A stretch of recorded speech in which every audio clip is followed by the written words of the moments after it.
Buonasera e ben ritrovati con l'informazione flash di News Sicilia. Di seguito le notizie più rilevanti del pomeriggio.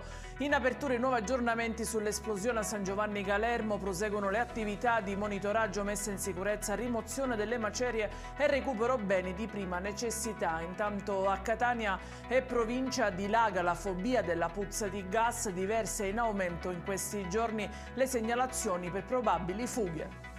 Agricoltura catanese in ginocchio dopo il devastante ciclone Gabri che ha travolto la Sicilia orientale il 17 gennaio scorso, distrutte stalle, serre e infrastrutture. La piana di Catania è stata una delle aree più colpite. Gli imprenditori agricoli chiedono un piano di interventi.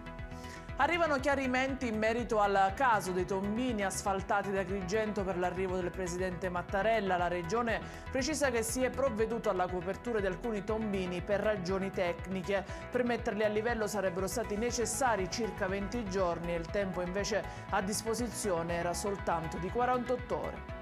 E ci spostiamo a Catania, dove è stato denunciato il pirata della strada che nei giorni scorsi ha investito al viale Africa Marco, il 18enne che adesso lotta tra la vita e la morte. L'accusa per il conducente dell'auto è di omissione di soccorso.